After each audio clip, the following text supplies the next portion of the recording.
Mengapa Israel ini ingin betul mengambil Palestina ini? Apa yang ada di Palestina? Apakah di Palestina itu ada emas? Apakah di Palestina itu ada perak? Mengapa mereka bersemangat betul ingin mengambil Palestina ini? Pada tahun 2007, Al-Faqir Abdul Samad, saya menterjemah satu buku berbahasa Arab, judulnya Tarikh Ad-Diyanah Al-Yahudiyah, ditulis oleh seorang ulama daripada Al-Iskandariyah, Mesir. Di situ dia bagi satu jawaban. Kenapa orang Israel itu amat sangat menginginkan Palestina? Rupanya ada seorang bernama Israel. Israel maknanya dua. Isra abdun. El bahasa Hebrew language, bahasa Ibrani. El artinya Tuhan. Israel artinya hamba Tuhan. Tapi mereka punya makna yang kedua. Israel artinya al-musari' lillah. Al-musari' lillah, orang yang bergulat, orang yang mengalahkan Tuhan. Rupanya Tuhan pernah kalah. Dan ketika Tuhan kalah, lalu Tuhan memberikan hadiah satu petak tanah, dan tanah itu adalah tanah Palestina menurut mereka. Jadi mereka meyakini bahwa ketika Tuhan dikalahkan oleh Israel, maka hadiahnya adalah bumi Palestina. Itulah kenapa mereka amat sangat ingin mengambil tanah itu.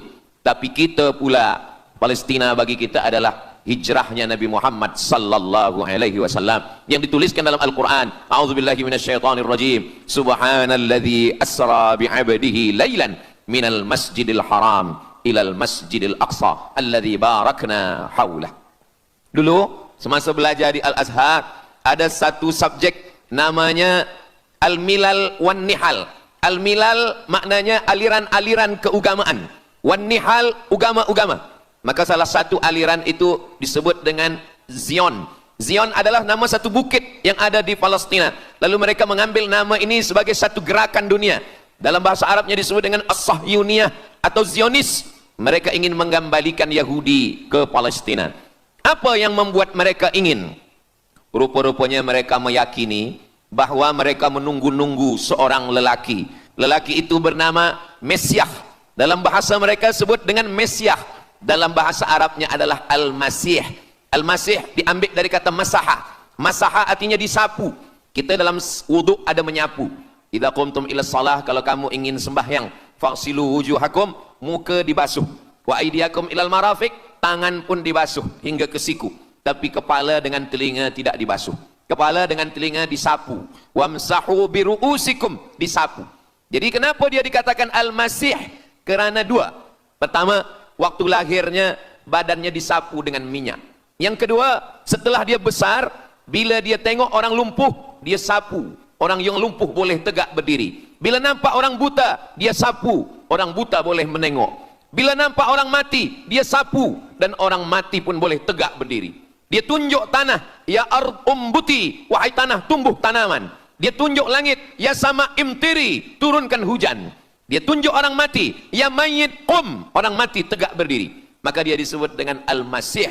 Tapi Al-Masih ini ada yang original. Itulah dia Al-Masih Isa anak Maryam alaihi salam. Tapi ada Al-Masih satu lagi, macam Isa.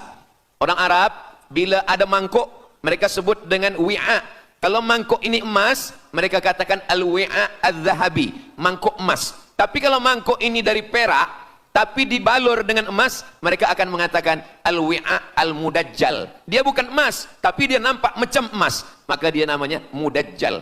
Begitu juga dengan Al-Masih ini. Al-Masih yang betul-betul Al-Masih, dia adalah Al-Masih Isa anak Maryam. Tapi ada yang macam Al-Masih, bentuknya macam Al-Masih, macam mukjizat Al-Masih, tapi dia bukan Al-Masih. Itulah dia Al-Masih Ad-Dajjal. Sebenarnya mereka sedang menunggu Al-Masih Ad-Dajjal. Kita pula sebelum salam, kita minta perlindungan kepada Allah dari Al-Masih Ad-Dajjal. Allahumma inni a'udzubika min adzabi jahannam wa min adzabil qabri wa min fitnatil mahya wal mamat wa min syarri fitnatil masihid Dajjal. Kita minta tolong pada Allah supaya jauh daripada Dajjal. Mereka menunggu-nunggu Dajjal. Kenapa mereka ingin menunggu Dajjal? Sebab menurut mereka, bila Al-Masih Dajjal ini datang, maka nanti kambing akan berdamai dengan serigala. Semua akan hidup tenang. dan mereka akan menjadi penguasa dunia. Selain daripada Yahudi Israel adalah ghaim. Ghaim adalah keledai tunggangan. Jadi sebenarnya sesiapa saja pun yang bukan Yahudi, dia hanya akan menjadi keledai. Dan mereka ini adalah agama yang juga sebagai suku bangsa, yang juga sebagai sebuah negeri. Kita Islam, agama kita, tapi bangsa kita Melayu. Dan kita tinggal duduk, ada Melayu di Sumatera, ada Melayu di Semenanjung, ada Melayu di Kalimantan, Borneo. Melayu tersebar di beberapa negara. Tapi Yahudi tiga. Yahudi sebagai agama, Yahudi sebagai bangsa, Yahudi sebagai negeri. Mereka ingin mewujudkan ketiga-tiga ini menjadi satu. Kami bangsa Yahudi, kami agama Yahudi, dan kami punya negeri Yahudi.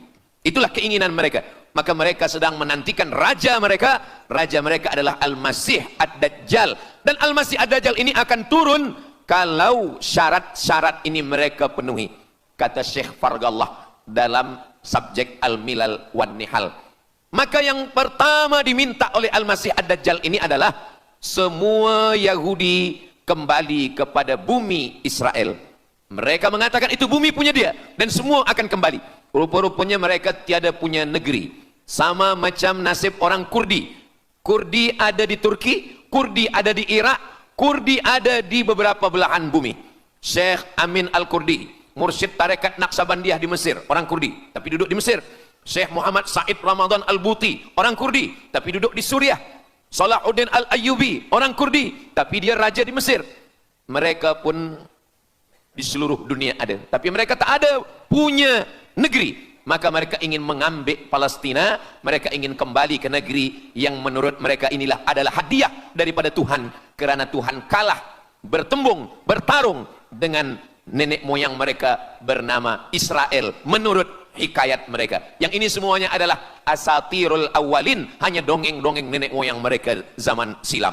Lalu kemudian datanglah Theodor Herzl menghadap kepada Sultan Abdul Hamid, Sultan Turki. Mereka ingin membayar dengan ratusan keping emas. Apa kata Sultan Abdul Hamid? Dulu Palestina itu diambil dengan darah dan nyawa, maka saya tidak akan memberikannya dengan emas. Lalu kemudian apa yang terjadi? Mereka menghalau Sultan Abdul Hamid dengan seorang lelaki bernama Mustafa Kemal Ataturk. Lalu kemudian hilanglah khilafah Islamiyah. Ketika khilafah Islamiyah tahun 1924 ini jatuh, hilang, tumbang, maka ketika itu umat Islam tidak lagi ada pelindung. Dan ketika itulah mereka mengambil Palestina. Mereka merebut, mereka mengambil, seperti yang dikatakan Sayyidina Muhammad sallallahu alaihi wasallam, kamu akan diperebutkan seperti makanan yang ada di atas meja makan. Satu mengambil kakinya, satu merebut kepalanya, satu mengambil dadanya, dan tercabik-cabik, dicakar, dimakan, dipotong. Tak ada satu pun yang peduli. Alhamdulillah, kita malam ini masih peduli. Kita sedang mengajarkan kepada belia-belia, kita sedang mengajarkan kepada pemuda-pemuda Islam. Mudah-mudahan sampai anak cucu kita sampai hari kiamat masih lagi peduli kepada Palestina, insya-Allah. Allahu Akbar. Semua Yahudi kembali ke Palestina. Maka sekarang mereka sudah berkumpul. Berapa jumlah mereka? 9 juta Yahudi sudah berada di Palestina. Itu syarat supaya Al-Masih itu turun. Sebab Al-Masih tidak mahu turun kalau Yahudi-Yahudi ini tidak kembali ke Palestina menurut mereka. Maka Yahudi dari Rusia kembali, Yahudi yang ada dari Amerika kembali semuanya. Dari mulai tahun 1946 sampailah hari ini 2025, tahun hadapan 2026, 80 tahun lamanya mereka sudah berkumpul menunggu kedatangan Al-Masih dengan cara berkumpul. Dan mereka yang datang ini hanya keturunan Yahudi dari puak ibunya saja. Yahudi ini tidak menerima dari puak ayah. Jadi kalau ada ayahnya Yahudi, emaknya tak Yahudi, dia tiada diterima. Sebab mereka guna dari puak ibu. Maka bila ibunya Yahudi, maka dia akan diterima. Ada satu Yahudi yang tidak diterima, Yahudi Falasha dari Afrika. Yahudi Falasha ini datang, mereka dari Ethiopia, mereka menyeberang ke Sudan, dari Sudan mereka masuk ke Mesir, dan mereka datang ke Palestina. Mereka pun nak masuk juga, tapi mereka tertolak. Sebab dia mengaku Yahudi, tapi kulit dia hitam. Saya tak tahu di tempat kita, tapi di tempat saya banyak juga Yahudi, namanya Yahudi pesek. Kulit dia hitam, hidung dia pesek, tapi otak dia Yahudi. Ini lebih berbahaya lagi. Mereka menyebarkan kebencian. Jadi sebenarnya Yahudi adalah makhluk yang paling unsuri, rasisme. Mereka tiada menerima selain daripada Yahudi. Siapapun yang datang ingin mengaku orang Yahudi, kalau ditengok nasabnya tidak sesuai daripada ibu, dia tidak akan diterima. Sedarlah wahai orang yang membela-bela Yahudi. Wahai orang yang membela Yahudi, kalau kamu bukan Yahudi, maka kamu tidak akan diterima, kerana Yahudi adalah agama, Yahudi adalah bangsa, dan Yahudi adalah negeri. Mereka ingin mewujudkan ini. Maka berdatanganlah Yahudi beramai-ramai, lalu mereka pun turun ke Palestina. Sampai hari ini mereka terus berdatangan. Lalu kemudian yang kedua, syarat Yahudi didatangi oleh Al-Masih, Mesias, mereka mesti menanam tanaman yang hijau. Jadi kalau mereka bayangkan, Al-Masih ini sedang berada di langit, dia selalu memandang ke bawah, dia tengok Yahudi dah berkumpul atau belum. Kalau berkumpul dia tak nak turun. Bila dah berkumpul semua ramai, baru dia turun. Dah berkumpul 5 juta, dia belum juga turun. Dah berkumpul 9 juta, dia belum juga turun. Rupanya yang kedua, dia ingin supaya tanah Palestina itu hijau. Bila nanti dah hijau semua, baru dia turun. Dan tanaman yang hijau itu pun dia yang memilihkan tanamannya. Tanamannya adalah yang disebutkan Nabi 14 abad silam, Syajaratul Gharqad. Nanti semua akan membela umat Islam. Sampai-sampai batu berkata, apa kata batu? Ya abdallah, wahai hamba Allah, hadza Yahudi khalfi, ini di belakang saya ada Yahudi, faktulhu, bunuhlah dia. Kata Nabi, jangankan manusia, batu pun membela umat Islam. Batu akan berkata, ya abdallah, wahai hamba Allah, hadza Yahudi, ini di belakang saya ada Yahudi, faktulhu, bunuh dia. Tapi ada satu yang membela mereka. Siapa dia? Syajaratul Gharqad, pokok kayu Gharqad. Allah menunjukkan sampai hari ini mereka menanam pokok Gharqad ini. Saya belajar ke Mesir tahun 1998. Musim panas tahun 1999, saya pergi ke satu kawasan bernama Aris. Selepas itu pergi ke sebuah kota, kota ini bernama Rafah. Rafah ini dibagi dua, setengah diambil oleh Yahudi, setengah lagi diambil oleh Mesir. Dari sempadan ini kita boleh menengok hijau. Lalu saya pun bertanya kepada ulama yang mendampingi kami, Tuan Syekh, itu pokok apa yang hijau? Kata Syekh, itulah pokok yang disebutkan Nabi Muhammad sallallahu alaihi wasallam. Pokok itu bernama Syajaratul Gharqad, dan mereka memang menanam pokok itu sekarang. Supaya apa? Supaya Al-Masih menengok dari atas, bila dia tengok dah hijau, dia pun akan turun menurut keyakinan Yahudi. Yahudi sudah berkumpul 9 juta orang. Pokok Gharqad sudah ditanam, sudah. Ada lagi. Apa dia?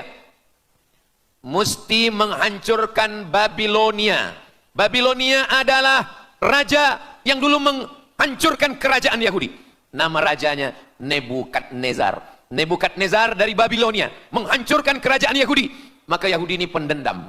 Orang yang paling dendam di atas dunia ini adalah Yahudi. Nebukadnezar sudah lama musnah, tapi dendam mereka kepada Irak sampai hari ini. Babilonia itu adalah Irak. Maka siapapun yang menjadi penguasa, pasti mereka akan perintahkan untuk menghantam Irak. Dari mula George Bush sampailah sekarang, Irak selalu dihantam. Dituduh bahwa Irak ada punya senjata membunuh manusia. Mereka katakan bahwa Saddam Hussein ini ada memiliki senjata yang boleh menghancurkan peradaban manusia. Akhirnya mereka membunuh Saddam Hussein. Apa yang terjadi? Sampai hari ini Saddam Hussein tiada memiliki apapun untuk menghancurkan umat manusia. Jadi sebenarnya adalah ini agenda daripada Yahudi. Mereka ingin menghancurkan Babilonia, dan Babilonia itu adalah Irak pada zaman modern sekarang ini. Setiap penguasa-penguasa pasti menghancurkan Irak, sebab mereka amat sangat benci dan dendam kesumat kepada Irak. Ada buku judulnya Al-Yahud fi Masr, orang Yahudi di Mesir. Lalu kemudian seorang jenderal Yahudi bernama Musa Dayan. Musa Dayan buta matanya sebelah. Lalu Musa Dayan ini meminta kepada Presiden Prancis bernama De Gaulle. Lalu De Gaulle pun menelpon Presiden Mesir bernama Anwar Sadat. Bukunya ada, saya simpan di rumah. Dia katakan bahwa kepada Anwar Sadat, wahai Tuan Presiden Anwar Sadat, ini mami yang ada di Museum Mesir Kaherah itu sedang sakit. Jadi untuk menyehatkannya mesti dibawa ke Prancis, ke Paris. Lalu disediakanlah pesawat terbang untuk membawa mami ini. Dulu saya pernah dengar tazkirah Ustaz Azhar Idrus, jangan anak panggil mak mami, sebab mami itu inilah mami Fir'aun. Mami return. Ini mami ini sakit. maka dia mesti disehatkan, ada bakteri, maka dia mesti disehatkan, dibawa ke Paris, Prancis. Akhirnya diterbangkan pada masa Presiden Anwar Sadat, dibawa ke hospital. Sampai di hospital, rupa-rupanya Jenderal Musa Dayan yang buta sebelah sudah menunggu Mami. Begitu Mami Ramses II, Fir'aun sampai, dia terus meninju muka Mami itu. Kenapa? Sebab dia dendam. Inilah yang dulu menghalau nenek moyang dia dari Mesir. Gila. Yahudi ini adalah orang-orang yang gila. Sampai hari ini mereka punya dendam yang tak berkesudahan. Sampai Mami yang sudah menjadi kering, kita pun menengoknya biasa-biasa saja. Tapi Musa Dayan melampiaskan dendam kesumat dia sampai pada masa Presiden Anwar Sadat, yang akhirnya Anwar Sadat pun mati terbunuh ditembak oleh Khalid Islambuli. Begitulah Allah Subhanahu wa taala menceritakan saksi sejarah supaya umat Islam faham bagaimana pikiran, bagaimana sakit jiwanya orang-orang Yahudi. Mereka sudah berkumpul di Palestina 9 juta. Tanam-tanaman hijau sudah ditanam. Irak sudah dihantam. Hancur lebur Irak. Apa lagi yang mereka lakukan? Tanah Palestina mesti merah. Tanah Palestina tidak boleh hitam. Tanah Palestina mesti merah. Apa yang membuat tanah Palestina merah? Merah kerana darah budak-budak, anak-anak yang tak berdosa dari Palestina. Jadi kalau ada orang yang hari ini terheran-heran, mengapa mereka membunuh budak kecil? Mengapa mereka menjatuhkan bom untuk menghancurkan rumah, membunuh perempuan yang hamil tiada berdosa? Tapi bila orang faham, dia mengerti, sesungguhnya mereka ingin supaya darah anak-anak yang tiada berdosa itu tumpah. Kalau darah itu sudah tumpah, disitulah mereka menantikan supaya Al-Masih, Mesiah itu turun membela. Sebab itu adalah raja di raja mereka. Apa yang terjadi sebenarnya hari ini? Yang terjadi sebenarnya adalah mereka membangun, membina sebuah kerajaan dari khayal, dari pikiran gila. Maka ada seorang yang tidak percaya kepada Allah. Dia atheist, dia tak percaya kepada Tuhan. Namanya Roger Jaroudi. Tapi akhirnya dia dapat hidayah. Dia masuk Islam. Selepas masuk Islam, dia tulis buku bahwa Israel, Yahudi mendirikan negara berdasarkan mitologi, berdasarkan khurafat, berdasarkan kisah-kisah bohong, dusta. Tapi mereka percaya dengan dusta itu. Lalu kemudian Roger Jaroudi ditangkap oleh pemerintah Prancis, dimasukkan ke dalam penjara. Bukunya diterjemahkan ke dalam bahasa Arab, diterjemahkan ke dalam bahasa Melayu. Roger Jaroudi, bagaimana orang Yahudi Israel membina kerajaan negara berdasarkan khayal, berdasarkan tipu, berdasarkan dusta, berdasarkan mitologi, berdasarkan asatirul awalin, dongeng-dongeng daripada nenek moyang mereka dulu. Lalu kemudian hari ini kita sudah menengok darah itu sudah tumpah merata-rata di tanah Palestina. Kenapa Al-Masih, Mesiah belum juga turun? Kenapa belum datang juga Mesiah yang mereka tunggu itu? Rupanya ada syarat lagi yang belum. Apa dia? Mereka mesti membina satu yang disebut dengan Haikal Sulaiman, Temple of King Solomon. Mereka meyakini bahwa raja mereka adalah Solomon, dan dia ada sebuah kuil yang mereka sebut, mereka tulis bukunya, Temple of King Solomon. Di mana letaknya? Letaknya adalah di atas Al-Masjidil Aqsa. Mereka ingin menghancurkan Al-Masjidil Aqsa, diratakan dengan tanah. Nanti mereka akan bina Temple of King Solomon. Selepas itu mereka siapkan satu kerusi singgasana. Selepas itu nanti barulah turun Al-Masih, Mesiah yang dijanjikan menurut mereka. Yang semuanya ini adalah dusta, bohong, tipu daripada Zionis, kerana mereka ingin menguasai dan mereka ingin membuat sebuah negara yang sangat besar, yang negara itu disebut dengan The Great Israelian, Israel Raya. Dia dari 2 sungai. Biasanya orang membuat map itu rahasia. Map biasanya rahasia yang disimpan.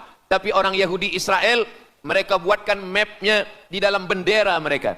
Kita membuat sesuatu yang rahasia kita simpan, tapi mereka membuat satu garis biru di atas, satu lagi garis biru di bawah. Yang di atas itu adalah Sungai Nil, Sungai Nil di atas, dan yang di bawah itu adalah Sungai Efrat. Sungai Nil di atas, Afrika Utara, Mesir. Sungai Efrat di bawah, Sungai Efrat ada di Irak. Lalu di tengah itu ada bintang segi 6. Apa maknanya? Mereka ingin membina sebuah kerajaan yang luasnya dari Nil hingga ke Efrat. Itulah kenapa ketika mereka membuka embasi di Kairo, ketika Israel membina embasi di Kairo, ini Sungai Nil, ini bagian atas, ini bagian bawah.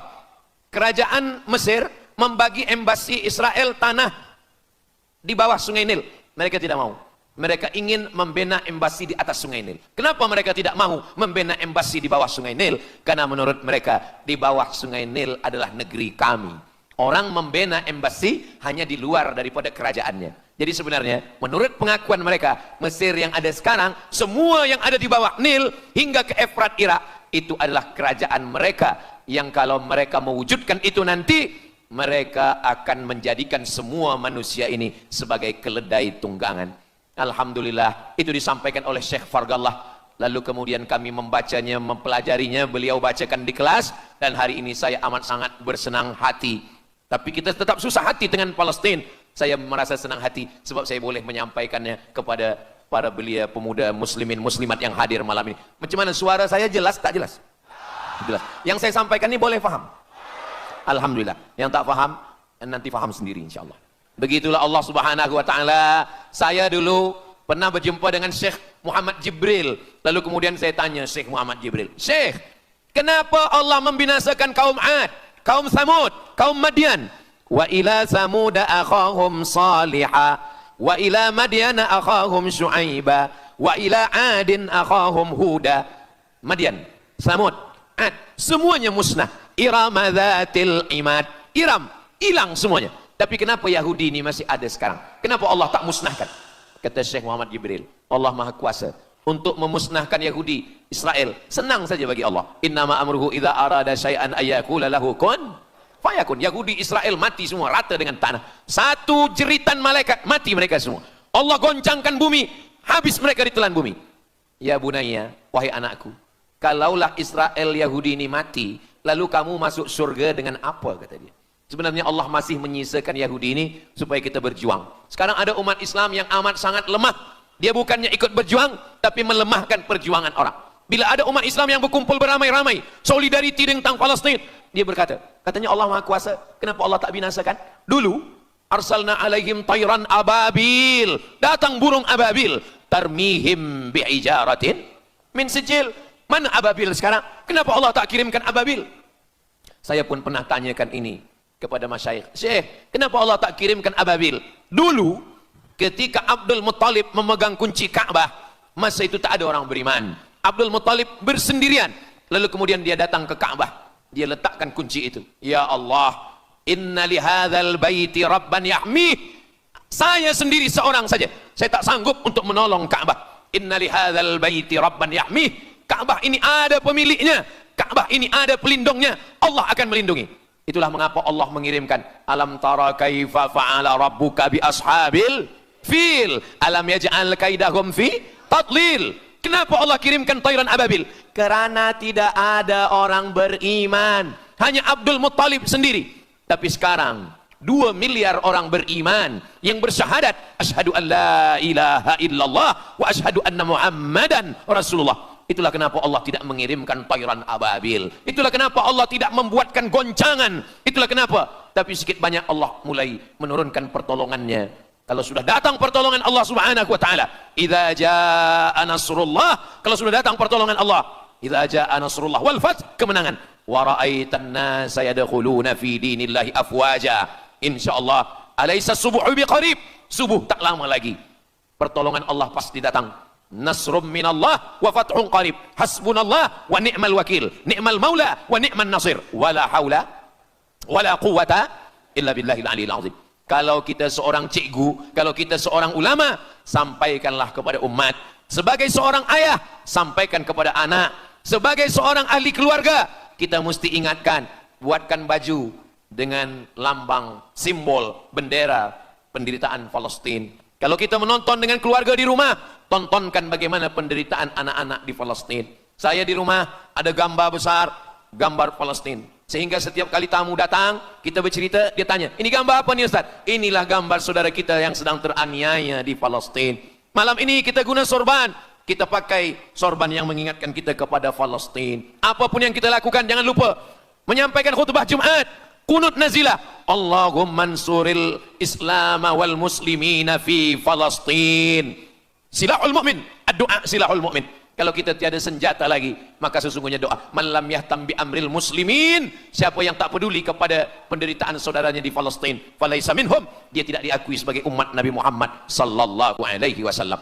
Orang beriman bukan setakat sembahyang subuh, zuhur, asar, maghrib, isya. Orang beriman bukan setakat ditengok berapa kali dia ke Baitullah haji dan umrah, tapi orang beriman bagaimana perasaan dia kepada saudaranya. Maka kata Nabi SAW, la yu'minu ahadukum, kamu tidak beriman, kalaupun kamu beriman belum sempurna, hatta yuhibba li akhi, sampai engkau sayang kepada saudaramu.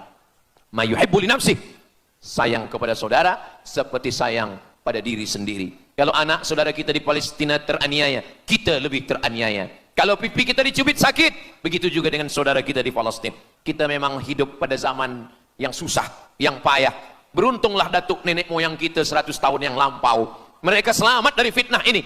Tapi kita pun tak boleh mengutuk nasib. Mengapa saya hidup sekarang? Kenapa kami hidup tahun 1447 ini ya Allah? Tentu ada hikmahnya. Allah hidupkan kita hari ini. Kenapa saya tak hidup zaman Nabi? Kalau ada pemuda belia sekarang datang kepada Ustaz Abdul Somad, Ustaz Somad, kenapa saya tak hidup zaman Nabi? Kalau saya hidup zaman Nabi mungkin saya baik. Kamu yang komplain kepada Allah, kalau kamu hidup zaman Nabi mungkin tidak ikut Nabi, ikut Abu Lahab, ikut Abu Jahal. Kita dihidupkan Allah hari ini, kita masih bersama dengan guru kita, Al-Fadhil Ustaz Azhar Idrus. Kita masih bersama dengan orang-orang baik, orang mulia.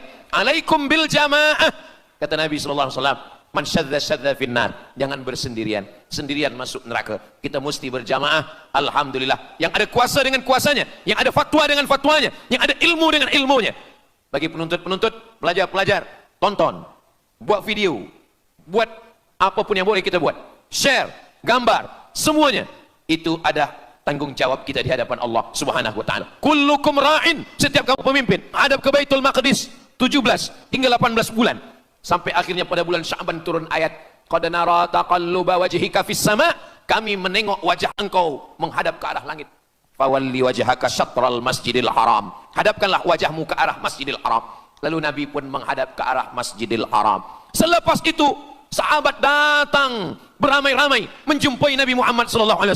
Ya Rasulullah, bagaimana saudara kami yang sembahyang, yang solat 16 bulan, 17 bulan, 18 bulan, dia menghadap ke Palestina, apakah solatnya diterima Allah? Turun ayat, wa ma kana Allahu liyudhi'a imanahum. Tafsirnya, wa ma kana Allahu liyudhi'a salatahum. Allah tidak menyia-nyiakan sembahyang mereka, Allah tidak menyia-nyiakan solat mereka. Sembahyang mereka yang dulu menghadap ke Baitul Maqdis diterima Allah atau tidak, itu yang mereka cemaskan, itu yang mereka khawatirkan. Sembahyang yang 18 bulan itu yang mereka takutkan. Bagaimana kita sekarang? Bagaimana sembahyang saudara kita? Bagaimana puasa mereka? Bagaimana musim sejuk mereka sejuk? Bagaimana mereka tak boleh makan, tak boleh minum? Kalau kita sudah berbuat di luar kemampuan kita, kita tidak akan dituntut di hadapan Allah. La yukallifullahu nafsan illa wus'aha. Mudah-mudahan apa yang kita lakukan malam ini, kita bangkitkan semangat jamaah. Selemah-lemahnya adalah doa. Selemah-lemah kekuatan orang beriman adalah melafazkan doa kepada Allah supaya Allah memberikan pertolongan. Tak ada yang susah bagi Allah Subhanahu wa taala. Itulah yang boleh Al-Faqir sampaikan pada malam hari ini, solidariti kita tentang Palestina. Mudah-mudahan ada manfaatnya. Banyak cakap kata yang tak berkenan di hati, menyinggung perasaan, saya memohon maaf beribu-ribu maaf. Mudah-mudahan yang kita lakukan malam ini diridhai Allah Subhanahu wa taala dan boleh kita bawa bekal menghadap Allah. Bila kita mati ditanya oleh Allah, inilah jawaban kita. Kami sudah berkumpul, kami sudah bangkitkan semangat, kami sudah berdoa, kami sudah menjelaskan bagaimana jahat Yahudi. Mengapa Israel ini ingin betul mengambil Palestina ini? Apa yang ada di Palestina? Apakah di Palestina itu ada emas? Apakah di Palestina itu ada perak? Mengapa mereka bersemangat betul ingin mengambil Palestina ini? Pada tahun 2007, Al-Faqir Abdul Somad, saya menterjemah satu buku berbahasa Arab, judulnya Tarikh Ad-Diyanah Al-Yahudiyah, ditulis oleh seorang ulama daripada Al-Iskandariyah, Mesir. Di situ dia bagi satu jawaban. Kenapa orang Israel itu amat sangat menginginkan Palestina? Rupanya ada seorang bernama Israel. Israel maknanya dua. Isra abdun. El bahasa Hebrew language, bahasa Ibrani. El artinya Tuhan. Israel artinya hamba Tuhan.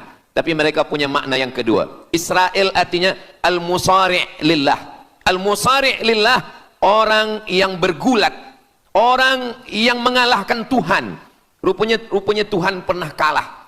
Dan ketika Tuhan kalah, lalu Tuhan memberikan hadiah satu petak tanah. Dan tanah itu adalah tanah Palestina. Menurut mereka. Jadi mereka meyakini bahwa ketika Tuhan dikalahkan oleh Israel, maka hadiahnya adalah bumi Palestina. Itulah kenapa mereka amat sangat ingin mengambil tanah itu. Tapi kita pula, Palestina bagi kita adalah hijrahnya Nabi Muhammad sallallahu alaihi wasallam yang dituliskan dalam Al-Qur'an. A'udzubillahi minasyaitonir rajim. Subhanalladzi asra bi'abdihi lailan minal masjidil haram ilal masjidil aqsa alladzi barakna haulah. Dulu semasa belajar di Al-Azhar ada satu subjek namanya Al-Milal wan Nihal. Al-Milal maknanya aliran-aliran keagamaan. Wan Nihal agama-agama. Maka salah satu aliran itu disebut dengan Zion. Zion adalah nama satu bukit yang ada di Palestina. Lalu mereka mengambil nama ini sebagai satu gerakan dunia. Dalam bahasa Arabnya disebut dengan As-Sahyuniyah atau Zionis. Mereka ingin mengembalikan Yahudi ke Palestina. Apa yang membuat mereka ingin? Rupa-rupanya mereka meyakini bahwa mereka menunggu-nunggu seorang lelaki. Lelaki itu bernama Mesiah. Dalam bahasa mereka sebut dengan Mesiah. Dalam bahasa Arabnya adalah Al-Masih. Al-Masih diambil dari kata masaha. Masaha artinya disapu. Kita dalam wudhu ada menyapu. Idza qumtum ila shalah, kalau kamu ingin sembahyang, faghsilu wujuhakum, muka dibasuh. Wa aydiyakum ilal marafiq, tangan pun dibasuh hingga ke siku. Tapi kepala dengan telinga tidak dibasuh. Kepala dengan telinga disapu. Wamsahu biru'usikum, disapu. Jadi kenapa dia dikatakan Al-Masih? Kerana dua. Pertama, waktu lahirnya badannya disapu dengan minyak. Yang kedua, setelah dia besar, bila dia tengok orang lumpuh, dia sapu. Orang yang lumpuh boleh tegak berdiri. Bila nampak orang buta, dia sapu. Orang buta boleh menengok. Bila nampak orang mati, dia sapu. Dan orang mati pun boleh tegak berdiri. Dia tunjuk tanah, ya ard umbuti, wahai tanah tumbuh tanaman. Dia tunjuk langit, ya sama imtiri, turunkan hujan. Dia tunjuk orang mati, ya mayyit qum, orang mati tegak berdiri. Maka dia disebut dengan Al-Masih. Tapi Al-Masih ini ada yang original. Itulah dia Al-Masih Isa anak Maryam alaihi salam. Tapi ada Al-Masih satu lagi. Macam Isa. Orang Arab bila ada mangkuk, mereka sebut dengan wi'a. Kalau mangkuk ini emas, mereka katakan al-wi'a az-zahabi, mangkuk emas. Tapi kalau mangkuk ini dari perak, tapi dibalur dengan emas, mereka akan mengatakan al-wi'a al-mudajjal. Dia bukan emas, tapi dia nampak macam emas, maka dia namanya mudajjal. Begitu juga dengan Al-Masih ini. Al-Masih yang betul-betul Al-Masih, dia adalah Al-Masih Isa anak Maryam. Tapi ada yang macam Al-Masih, bentuknya macam Al-Masih, macam mukjizat Al-Masih, tapi dia bukan Al-Masih. Itulah dia Al-Masih Ad-Dajjal. Sebenarnya mereka sedang menunggu Al-Masih Ad-Dajjal. Kita pula sebelum salam, kita minta perlindungan kepada Allah dari Al-Masih Ad-Dajjal. Allahumma inni a'udzubika min adzabi jahannam wa min adzabil qabri wa min fitnatil mahya wal mamat wa min syarri fitnatil masihid Dajjal. Kita minta tolong pada Allah supaya jauh daripada Dajjal. Mereka menunggu-nunggu Dajjal. Kenapa mereka ingin menunggu Dajjal? Sebab menurut mereka, bila Al-Masih Dajjal ini datang, maka nanti kambing akan berdamai dengan serigala. Semua akan hidup tenang dan mereka akan menjadi penguasa dunia. Selain daripada Yahudi Israel adalah ghaim. Ghaim adalah keledai tunggangan. Jadi sebenarnya sesiapa saja pun yang bukan Yahudi, dia hanya akan menjadi keledai. Dan mereka ini adalah agama yang juga sebagai suku bangsa, yang juga sebagai sebuah negeri. Kita Islam, agama kita, tapi bangsa kita Melayu. Dan kita tinggal duduk, ada Melayu di Sumatera, ada Melayu di Semenanjung, ada Melayu di Kalimantan, Borneo. Melayu tersebar di beberapa negara. Tapi Yahudi tiga. Yahudi sebagai agama, Yahudi sebagai bangsa, Yahudi sebagai negeri. Mereka ingin mewujudkan ketiga-tiga ini menjadi satu. Kami bangsa Yahudi, kami agama Yahudi, dan kami punya negeri Yahudi. Itulah keinginan mereka. Maka mereka sedang menantikan raja mereka. Raja mereka adalah Al-Masih Ad-Dajjal. Dan Al-Masih Ad-Dajjal ini akan turun kalau syarat-syarat ini mereka penuhi. Kata Syekh Fargallah dalam subjek Al-Milal wan Nihal. Maka yang pertama diminta oleh Al-Masih Ad-Dajjal ini adalah semua Yahudi kembali kepada bumi Israel. Mereka mengatakan itu bumi punya dia dan semua akan kembali. Rupa-rupanya mereka tiada punya negeri. Sama macam nasib orang Kurdi. Kurdi ada di Turki, Kurdi ada di Irak, Kurdi ada di beberapa belahan bumi. Syekh Amin Al-Kurdi, mursyid tarekat Naqsabandiyah di Mesir, orang Kurdi, tapi duduk di Mesir. Syekh Muhammad Said Ramadan Al-Buti, orang Kurdi, tapi duduk di Suriah. Salahuddin Al-Ayyubi, orang Kurdi, tapi dia raja di Mesir. Mereka pun di seluruh dunia ada, tapi mereka tak ada punya negeri. Maka mereka ingin mengambil Palestina, mereka ingin kembali ke negeri yang menurut mereka inilah adalah hadiah daripada Tuhan, kerana Tuhan kalah bertembung, bertarung dengan nenek moyang mereka bernama Israel menurut hikayat mereka. Yang ini semuanya adalah asatirul awalin, hanya dongeng-dongeng nenek moyang mereka zaman silam. Lalu kemudian datanglah Theodor Herzl menghadap kepada Sultan Abdul Hamid, Sultan Turki. Mereka ingin membayar dengan ratusan keping emas. Apa kata Sultan Abdul Hamid? Dulu Palestina itu diambil dengan darah dan nyawa, maka saya tidak akan memberikannya dengan emas. Lalu kemudian apa yang terjadi? Mereka menghalau Sultan Abdul Hamid dengan seorang lelaki bernama Mustafa Kemal Ataturk.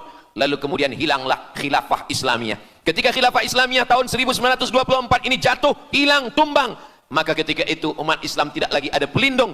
Dan ketika itulah mereka mengambil Palestina.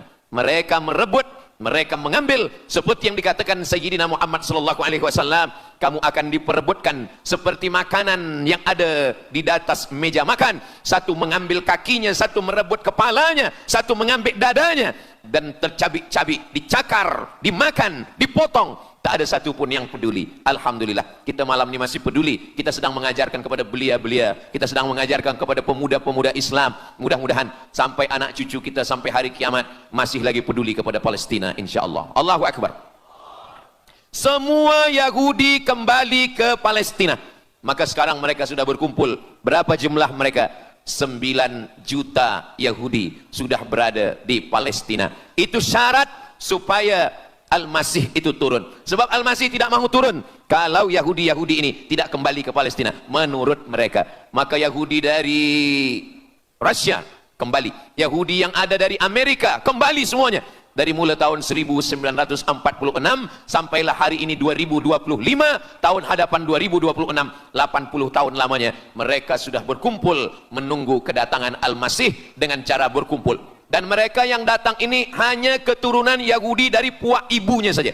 Yahudi ini tidak menerima dari puak ayah. Jadi kalau ada ayahnya Yahudi, emaknya tak Yahudi, dia tiada diterima. Sebab mereka guna dari puak ibu. Maka bila ibunya Yahudi, maka dia akan diterima. Ada satu Yahudi yang tidak diterima, Yahudi Falasha dari Afrika. Yahudi Falasha ini datang, mereka dari Ethiopia, mereka menyeberang ke Sudan, dari Sudan mereka masuk ke Mesir, dan mereka datang ke Palestina. Mereka pun nak masuk juga, tapi mereka tertolak. Sebab dia mengaku Yahudi, tapi kulit dia hitam. Saya tak tahu di tempat kita, tapi di tempat saya banyak juga Yahudi, namanya Yahudi pesek. Kulit dia hitam, hidung dia pesek, tapi otak dia Yahudi. Ini lebih berbahaya lagi. Mereka menyebarkan kebencian. Jadi sebenarnya Yahudi adalah makhluk yang paling unsuri, rasisme. Mereka tiada menerima selain daripada Yahudi. Siapapun yang datang ingin mengaku orang Yahudi, kalau ditengok nasabnya tidak sesuai daripada ibu, dia tidak akan diterima. Sedarlah wahai orang yang membela-bela Yahudi. Wahai orang yang membela Yahudi, kalau kamu bukan Yahudi, maka kamu tidak akan diterima, kerana Yahudi adalah agama, Yahudi adalah bangsa, dan Yahudi adalah negeri. Mereka ingin mewujudkan ini. Maka berdatanganlah Yahudi beramai-ramai, lalu mereka pun turun ke Palestina. Sampai hari ini mereka terus berdatangan. Lalu kemudian yang kedua, syarat Yahudi didatangi oleh Al-Masih, Mesias, mereka mesti menanam tanaman yang hijau. Jadi kalau mereka bayangkan, Al-Masih ini sedang berada di langit, dia selalu memandang ke bawah. Dia tengok, Yahudi dah berkumpul atau belum? Kalau berkumpul dia tak nak turun. Bila dah berkumpul semua ramai, baru dia turun. Dah berkumpul 5 juta, dia belum juga turun. Dah berkumpul 9 juta, dia belum juga turun. Rupanya yang kedua, dia ingin supaya tanah Palestina itu hijau. Bila nanti dah hijau semua, baru dia turun. Dan tanaman yang hijau itu pun dia yang memilihkan tanamannya. Tanamannya adalah yang disebutkan Nabi 14 abad silam, Syajaratul Gharqad. Nanti semua akan membela umat Islam. Sampai-sampai batu berkata, apa kata batu? Ya abdallah, wahai hamba Allah, hadza Yahudi khalfi, ini di belakang saya ada Yahudi, faktulhu, bunuhlah dia. Kata Nabi, jangankan manusia, batu pun membela umat Islam. Batu akan berkata, ya abdallah, wahai hamba Allah, hadza Yahudi, ini di belakang saya ada Yahudi, faktulhu, bunuh dia. Tapi ada satu yang membela mereka. Siapa dia? Syajaratul Gharqad, pokok kayu Gharqad. Allah menunjukkan sampai hari ini mereka menanam pokok Gharqad ini. Saya belajar ke Mesir tahun 1998. Musim panas tahun 1999, saya pergi ke satu kawasan bernama Aris. Selepas itu pergi ke sebuah kota, kota ini bernama Rafah. Rafah ini dibagi dua, setengah diambil oleh Yahudi, setengah lagi diambil oleh Mesir. Dari sempadan ini kita boleh menengok hijau. Lalu saya pun bertanya kepada ulama yang mendampingi kami, Tuan Syekh, itu pokok apa yang hijau? Kata Syekh, itulah pokok yang disebutkan Nabi Muhammad sallallahu alaihi wasallam. Pokok itu bernama Syajaratul Gharqad, dan mereka memang menanam pokok itu sekarang. Supaya apa? Supaya Al-Masih menengok dari atas, bila dia tengok dah hijau, dia pun akan turun menurut keyakinan Yahudi. Yahudi sudah berkumpul 9 juta orang. Pokok Gharqad sudah ditanam, sudah. Ada lagi. Apa dia? Mesti menghancurkan Babilonia. Babilonia adalah raja yang dulu menghancurkan kerajaan Yahudi. Nama rajanya Nebukadnezar. Nebukadnezar dari Babilonia menghancurkan kerajaan Yahudi. Maka Yahudi ini pendendam. Orang yang paling dendam di atas dunia ini adalah Yahudi. Nebukadnezar sudah lama musnah, tapi dendam mereka kepada Irak sampai hari ini. Babilonia itu adalah Irak. Maka siapapun yang menjadi penguasa, pasti mereka akan perintahkan untuk menghantam Irak. Dari mula George Bush sampailah sekarang, Irak selalu dihantam. Dituduh bahwa Irak ada punya senjata membunuh manusia. Mereka katakan bahwa Saddam Hussein ini ada memiliki senjata yang boleh menghancurkan peradaban manusia. Akhirnya mereka membunuh Saddam Hussein. Apa yang terjadi? Sampai hari ini Saddam Hussein tiada memiliki apapun untuk menghancurkan umat manusia. Jadi sebenarnya adalah ini agenda daripada Yahudi.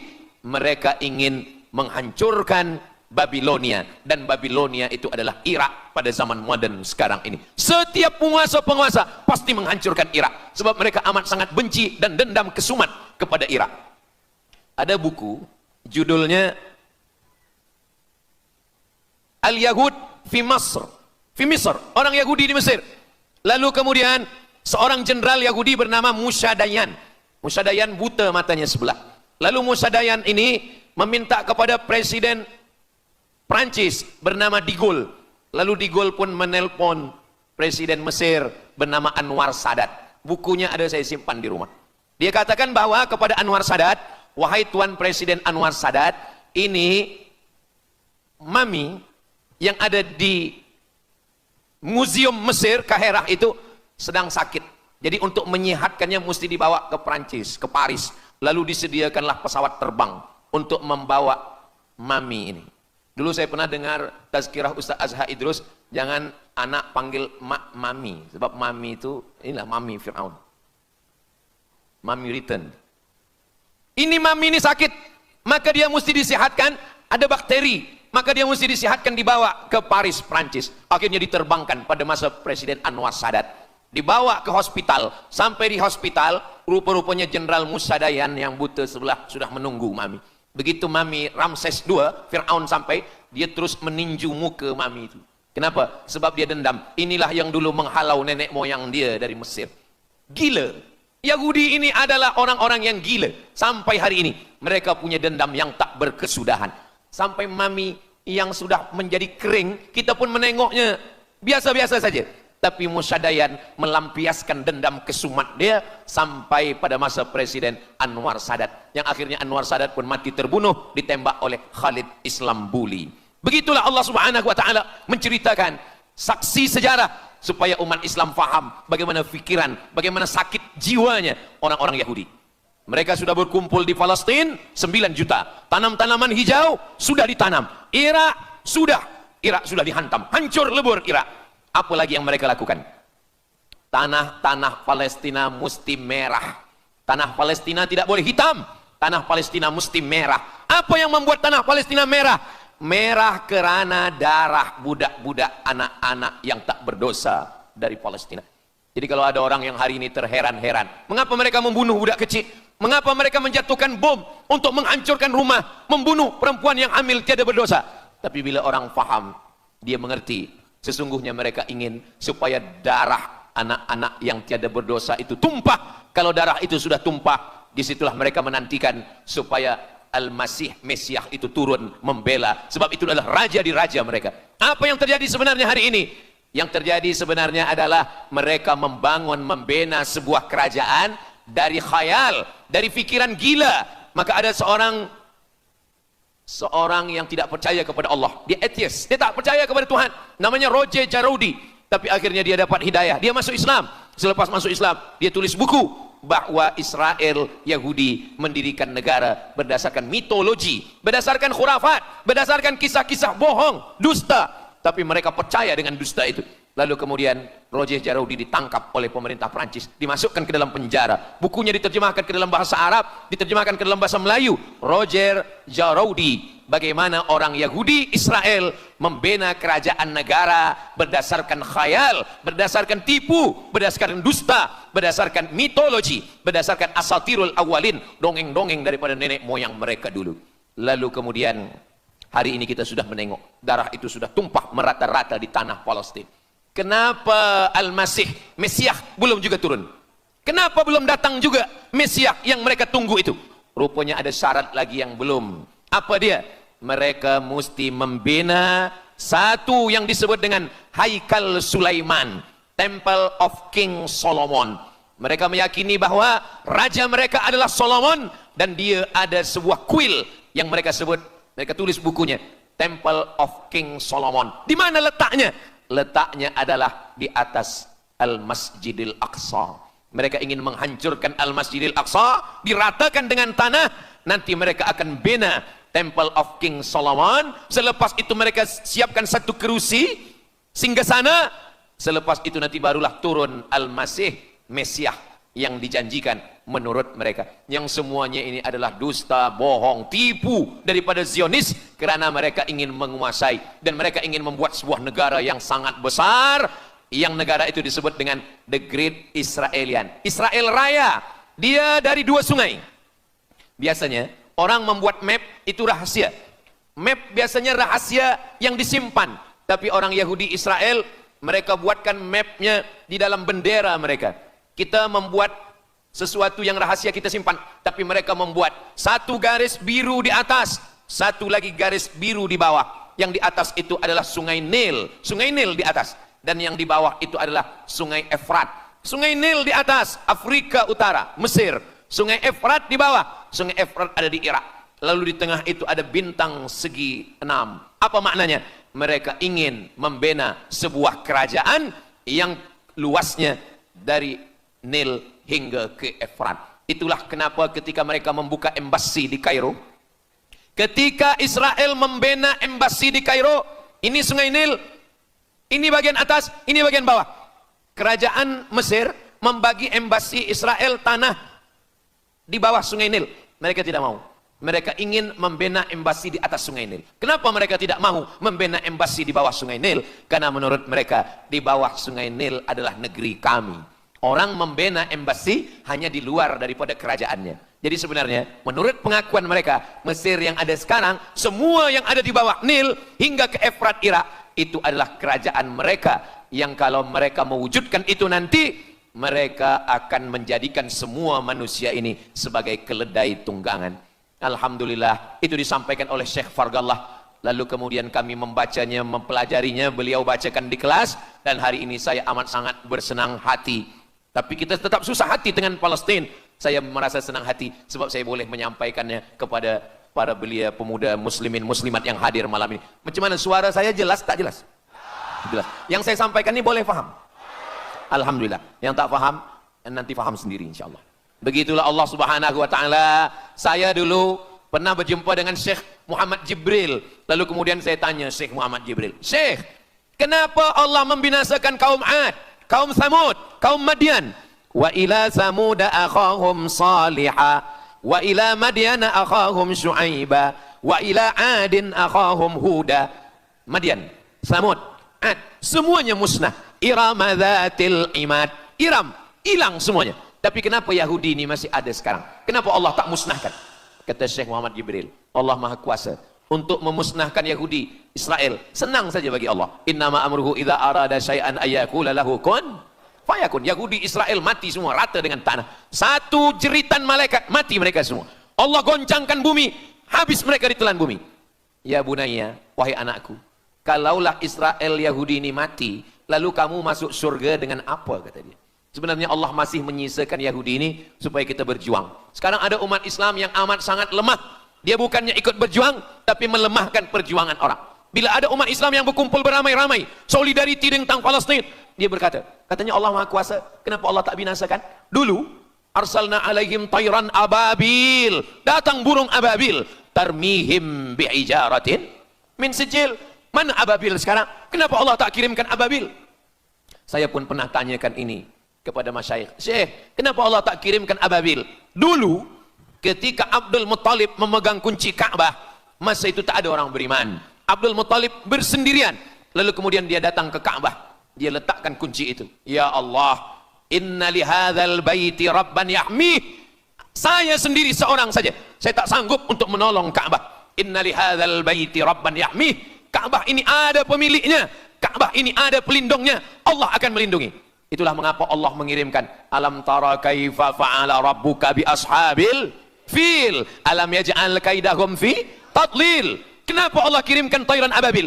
Karena tidak ada orang beriman, hanya Abdul Muttalib sendiri.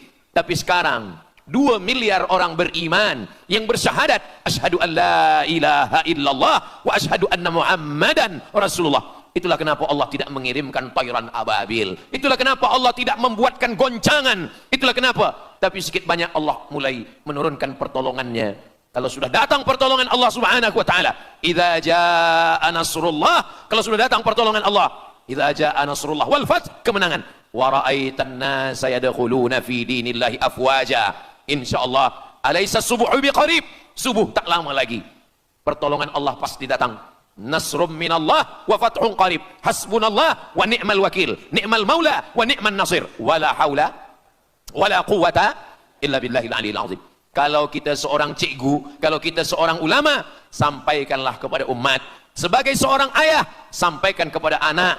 Sebagai seorang ahli keluarga, kita mesti ingatkan, buatkan baju dengan lambang, simbol, bendera penderitaan Palestin. Kalau kita menonton dengan keluarga di rumah, tontonkan bagaimana penderitaan anak-anak di Palestin. Saya di rumah ada gambar besar, gambar Palestin. Sehingga setiap kali tamu datang, kita bercerita, dia tanya, ini gambar apa nih Ustaz? Inilah gambar saudara kita yang sedang teraniaya di Palestin.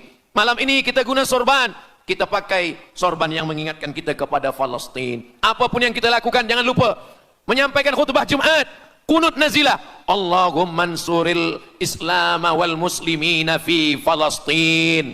Silahul mu'min, ad-du'a silahul mu'min. Kalau kita tiada senjata lagi, maka sesungguhnya doa. Man lam yahtam bi amril muslimin, siapa yang tak peduli kepada penderitaan saudaranya di Palestin, falaisa minhum, dia tidak diakui sebagai umat Nabi Muhammad sallallahu alaihi wasallam. Orang beriman bukan setakat sembahyang subuh, zuhur, asar, maghrib, isya. Orang beriman bukan setakat ditengok berapa kali dia ke Baitullah haji dan umrah, tapi orang beriman bagaimana perasaan dia kepada saudaranya. Maka kata Nabi SAW, la yu'minu ahadukum, kamu tidak beriman, kalaupun kamu beriman, belum sempurna, hatta yuhibba li akhi, sampai engkau sayang kepada saudaramu. Ma yuhibbu li nafsih, sayang kepada saudara seperti sayang pada diri sendiri. Kalau anak saudara kita di Palestina teraniaya, kita lebih teraniaya. Kalau pipi kita dicubit sakit, begitu juga dengan saudara kita di Palestina. Kita memang hidup pada zaman yang susah, yang payah. Beruntunglah datuk nenek moyang kita 100 tahun yang lampau.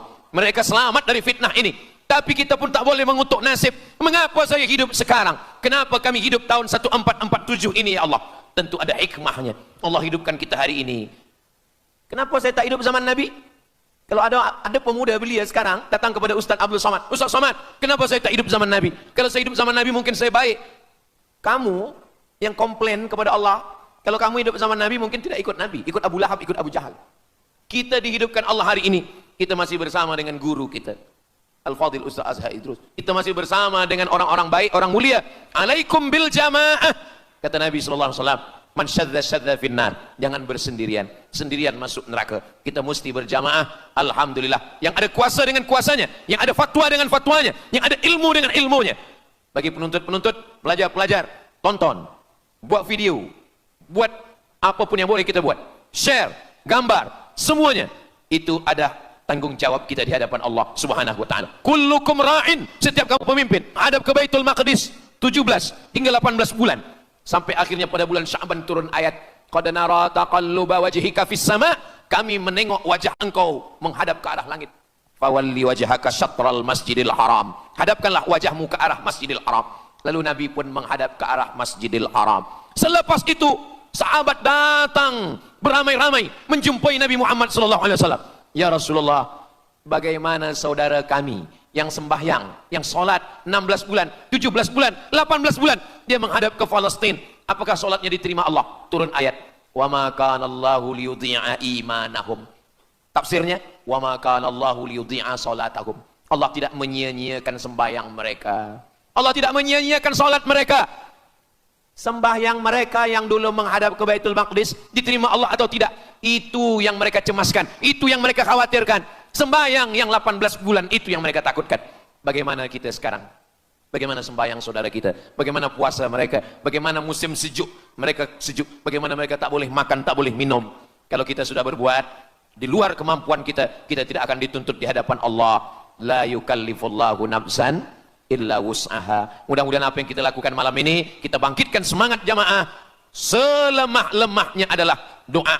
Selemah-lemah kekuatan orang beriman adalah melafazkan doa kepada Allah supaya Allah memberikan pertolongan. Tak ada yang susah bagi Allah Subhanahu wa taala. Itulah yang boleh Al-Faqir sampaikan pada malam hari ini, solidariti kita tentang Palestina. Mudah-mudahan ada manfaatnya. Banyak cakap kata yang tak berkenan di hati, menyinggung perasaan. Saya memohon maaf, beribu-ribu maaf. Mudah-mudahan yang kita lakukan malam ini diridhai Allah Subhanahu wa taala dan boleh kita bawa bekal menghadap Allah. Bila kita mati ditanya oleh Allah, inilah jawaban kita. Kami sudah berkumpul, kami sudah bangkitkan semangat, kami sudah berdoa, kami sudah menjelaskan bagaimana jahatnya Yahudi di Palestina. Wailun, celaka. Wailun, nama neraka. Likulli humazatil lumazah.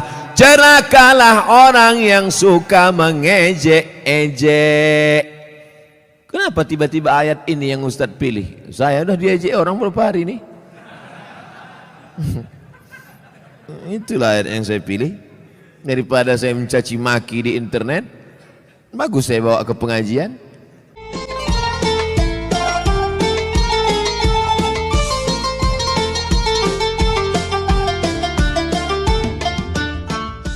Assalamualaikum warahmatullahi wabarakatuh.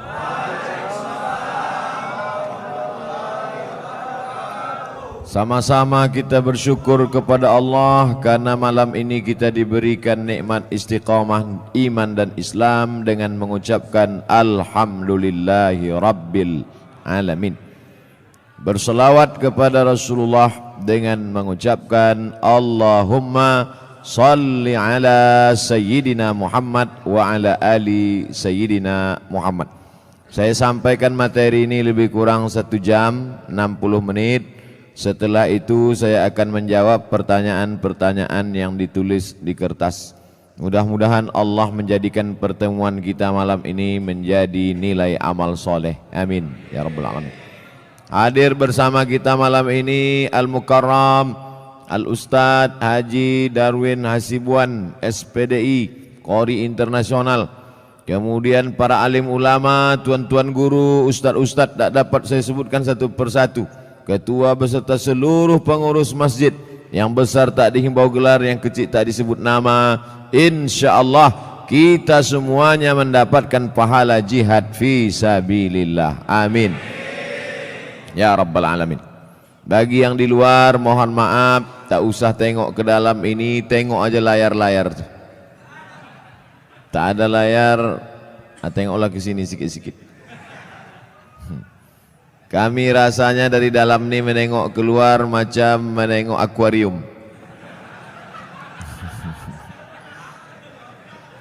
Tapi kami pun yakin dan percaya kalian di luar pun menengok kami macam ikan mas koki. Jadi ternyata kami di luar, kalian di dalam. Kita ini semuanya sama-sama melihat orang dengan cara pandang kita. Kita seringkali menengok orang dengan cara pandang kita, padahal kita disuruh merasakan perasaan orang lain. Betul? La yu'minu ahadukum, kamu tak beriman hatta yuhibba li akhi, sampai kau sayang kepada saudaramu ma yuhibbu li nafsi, sama seperti sayang pada diri sendiri. Apa bukti imannya mantap? Karena dia sudah haji, karena ke Makkah, karena sudah bangun masjid, infak sedekah. Betul? Tapi puncak daripada mengukur iman adalah bagaimana merasakan perasaan saudara kita. Susah dia, susah juga kita.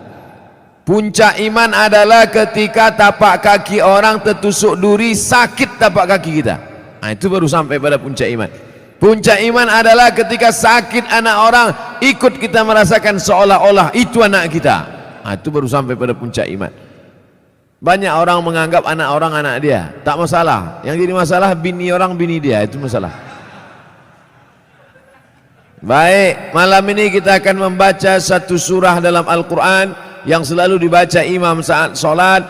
A'udzubillahi minasyaitonir rajim. Wailul likulli humazatil lumazah. Wail artinya celaka.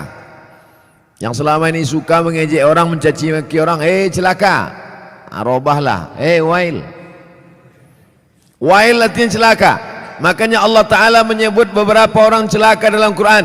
Wailul lil mutaffifin, celaka orang yang curang memainkan timbangan. Kalau dia belanja ke pasar matanya tajam. Kurang. Kalau dia membaca Quran tak nampaknya mana idgham, ikhfa, qalqalah, gunnah bila gunnah, titik nun macam titik ba. Tapi kalau menengok mata timbangan dipajak, orang Medan bilang pajak, orang Jakarta bilang pasar. Pergilah orang Medan ke Jakarta, mau kemana Pak? Ke pajak. Diantaranya kantor perpajakan.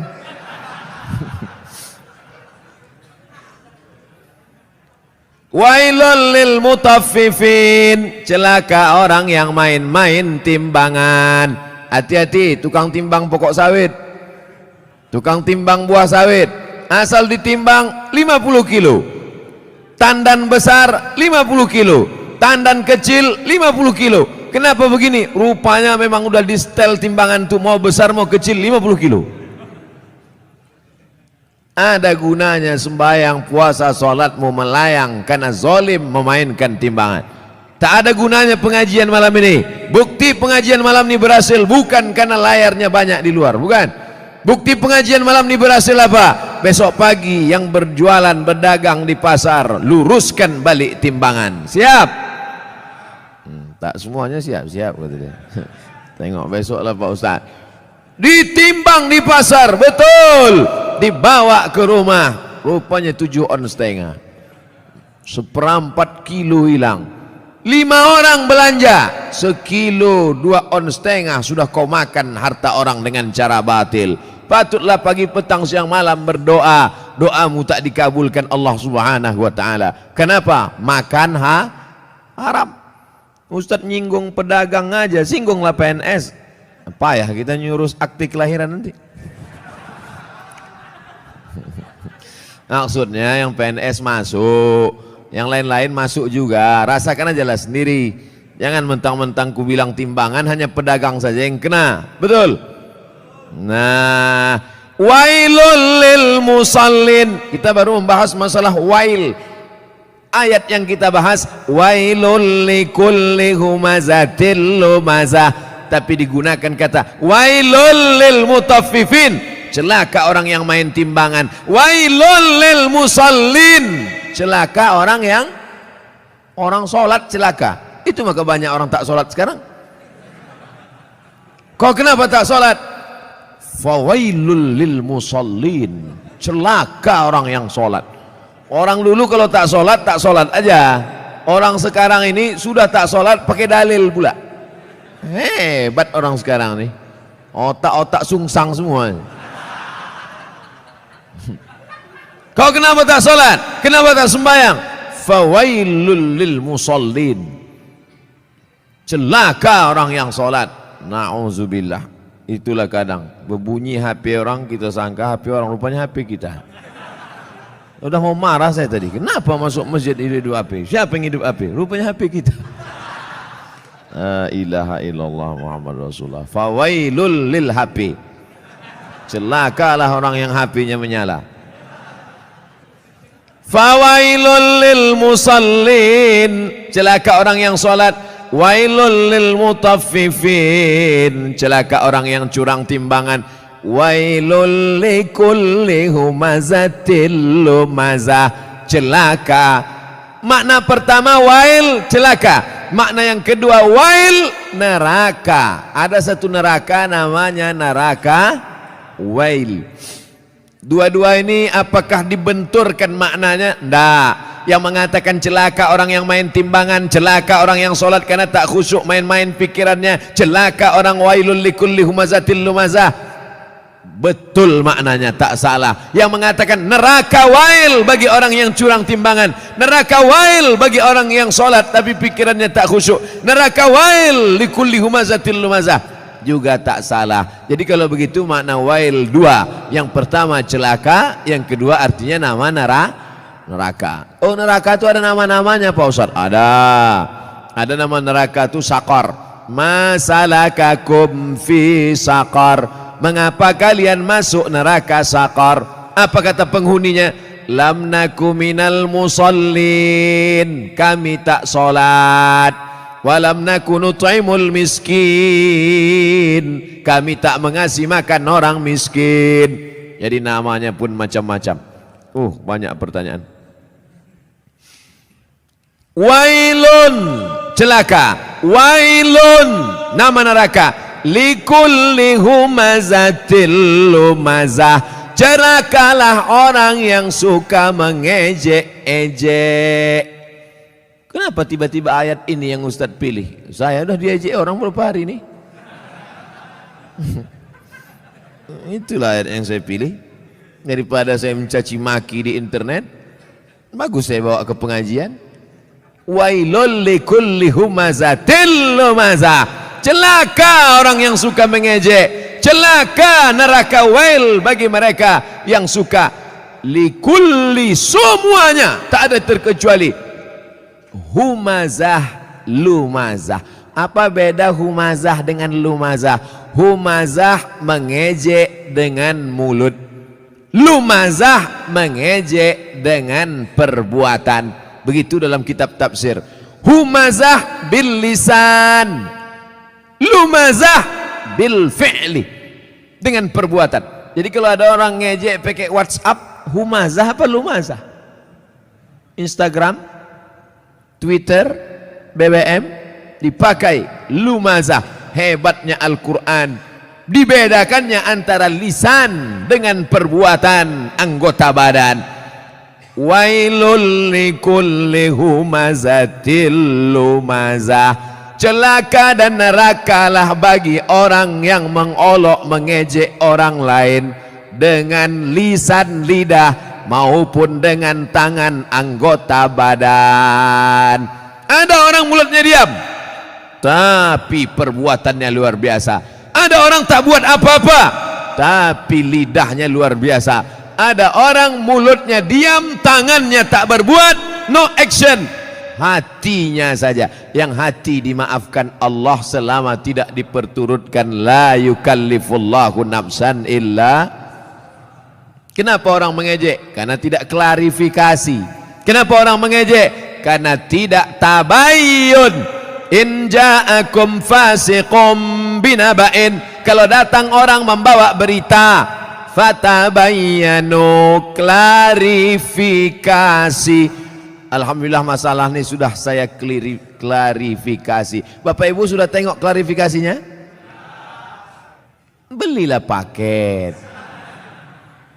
Inilah diupdate lah. HP-HP yang macet-macet tuh dilem aja. campakkan ke sungai. Saudaraku yang dimuliakan Allah Subhanahu wa taala, kira-kira penjelasan saya itu sudah jelas? Jelas insyaallah. Siapa yang tak jelas betungkik telinganya.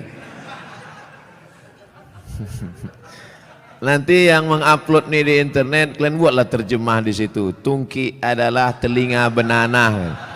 Banyak orang yang tak paham itu. Wailul likulli humazatil lumazah. Lalu siapa lagi yang celaka? Kita lanjutkan. Allazi jama'a malau wa'addadah. Saya sebetulnya mau nunjukkan aja, kira-kira masih jauh dari Kori internasional. Tapi sikit-sikit jadilah kan. Apalagi perbuatan orang ini, lidahnya mengejek, tangannya mengejek, perbuatannya mencela. Ada lagi perbuatan yang paling mengerikan. Jama'a, mengumpul, malau, harta, wa'ad, dadah, menghitung. Kerjanya dua aja, ngitung, ngumpul, ngitung, ngumpul, ngitung, ngumpul, ngitung, batuk, mati.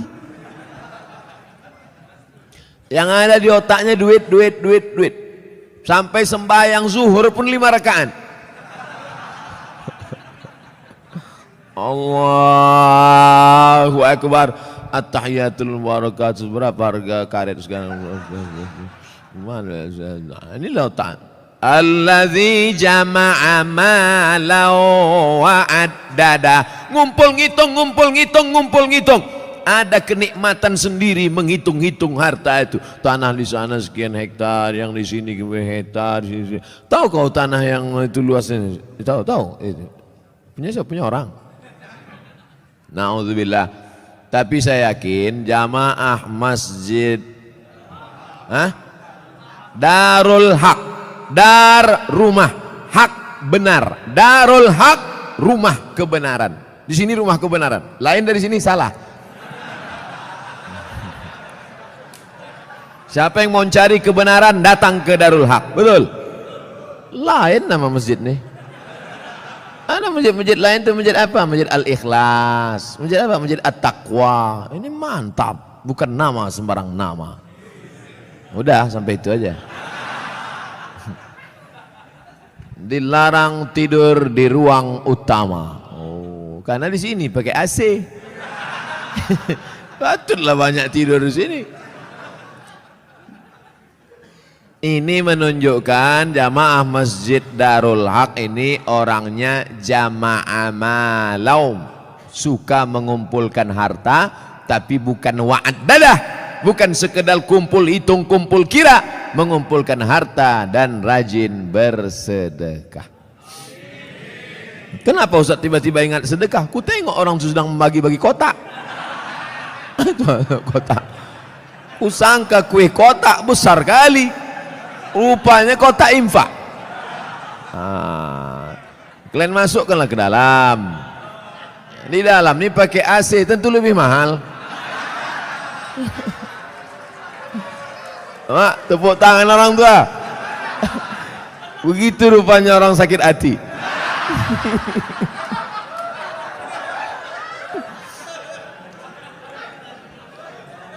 Artinya kata orang tuh, kami di luar panas, duit-duit receh nggak apa-apalah kata dia.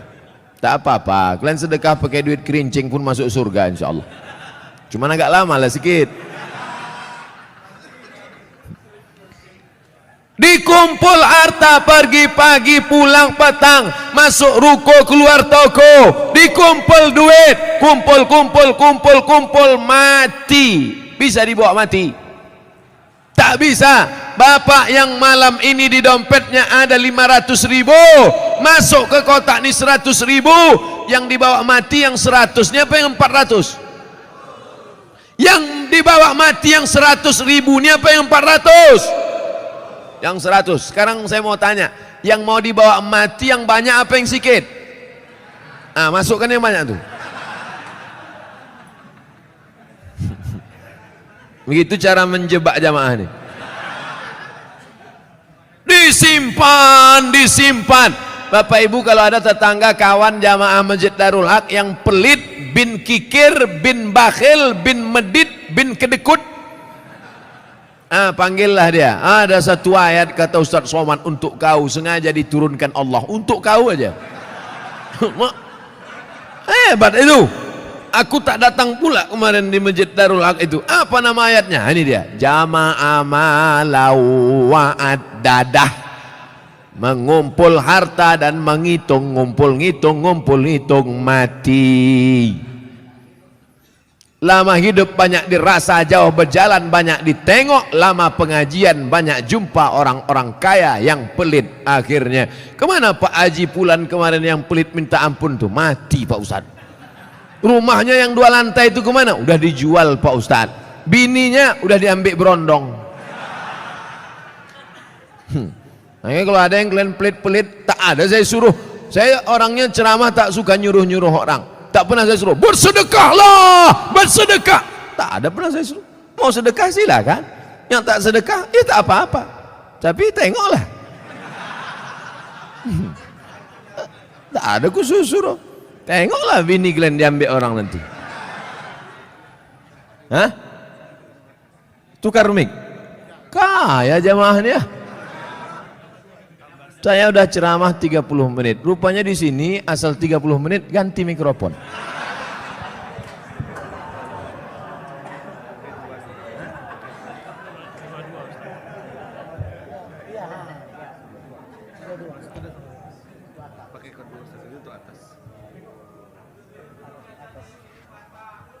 Tes. Tak berbunyi pula. Macam-macam DJ kurasa.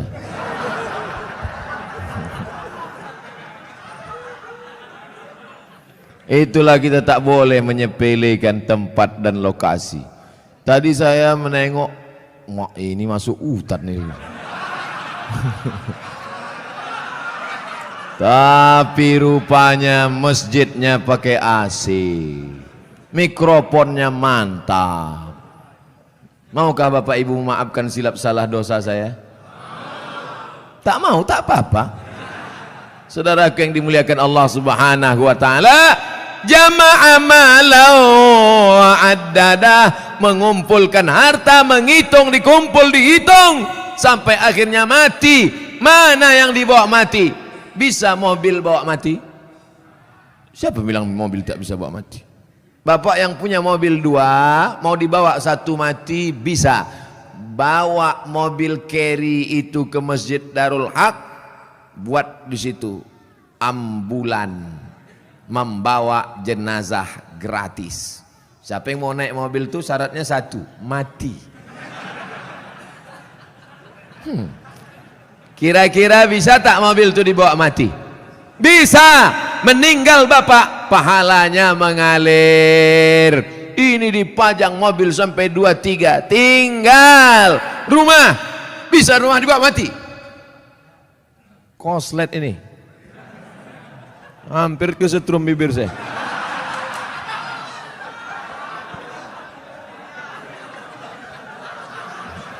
Akan datang kalau ngasih mic ke saya, dites dulu.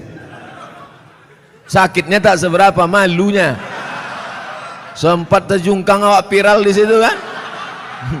Ustadz Abdul Somad tak jadi ceramah mulut koslet. Siapa yang malu? Orang Tembung.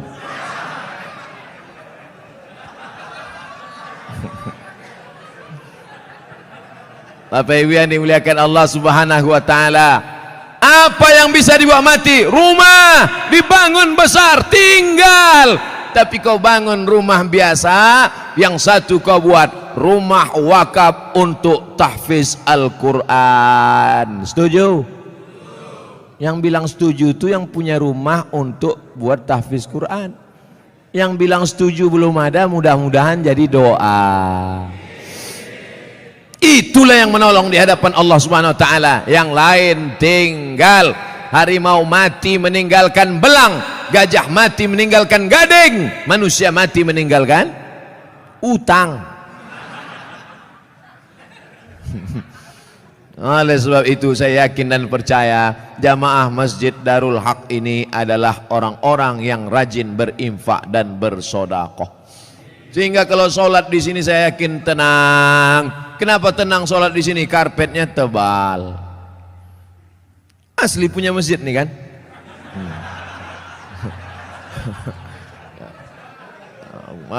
Kadang ada jamaah nih saking memuliakan ustadz dipinjam karpet. Sampai dibuat situ, balikkan tanggal sekian. AC ada, dingin. Kadang pernah saya ceramah di masjid AC banyak, kepanasan, rupanya mati. Tapi di sini tidak, terasa dingin. Kalau Bapak agak terasa hangat, maklum. Ini kita ini sekarang sudah over capacity. Tak sesuai lagi ini. Makanya jamaah itu di luar menengok kita ini macam ikan mas koki kehabisan mati lampu. Jamnya pula lengkap. Ada jam zuhur, jam asar, jam maghrib, jam isya, jam imsak, dan jam syuruk. Lengkap semua cantik. Balihonya pun mantap. Tabligh akbar bersama Abdul Somad LCMA. Ada gambar saya, tertutup pula. Rasa-rasanya tak ada kurang. Lengkap sudah semua. Bagaimana supaya harum semerbak, jamaah tenang sholat, dipasang harum-haruman. Maka harum rasa bau-bau bunga melati rasanya. Masya Allah. Jam ada. Itu jam itu penting. Apa guna jam itu dipasang? Supaya yang khutbah jangan sur dia jadi bawakannya. Tengoknya 20 menit selesai. Ini khutbah ini berapi-api dia. Jamaah, hari ini Palestina masih terjajah. Orang udah mau balik kerja, mak lama kan dia katanya. Tobat aku sembahyang di sini katanya. Nampaknya simpel sederhana. Mulai jam dinding, AC, kipas angin, karpet, lampu terang benderang. Tapi itu semuanya demi kenyamanan orang di masjid. Tapi jangan sampai terlalu nyaman sampai tertidur di masjid. Makanya perlu dibuatkan surat pengumuman, dilarang tidur di ruang utama masjid. Sopan bahasanya. Tapi kalau melawan juga, buat surat satu lagi. Kalau kamu mau tidur di luar aja bro. Sudahlah tak menyumbang uang listrik masjid, sudahlah tak menyumbang AC masjid, sudahlah tak menyumbang kipas angin masjid, tidur dalam masjid menyumbang air liur basi.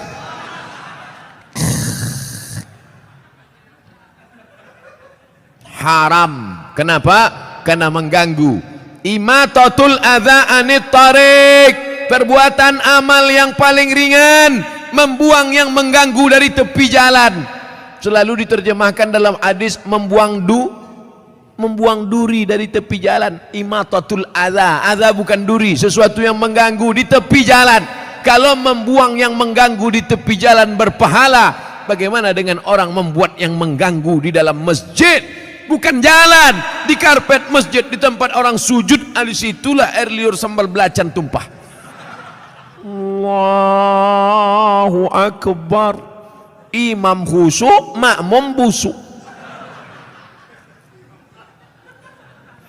Yang saya sampaikan ini nampaknya simpel sederhana, tapi kalau tidak dijaga, maka yang sudah dilakukan jamaah Darul Haq baik, bagus, tetap kita jaga ke depan supaya kita tak masuk dalam neraka wail, tak masuk yang dikecam Allah.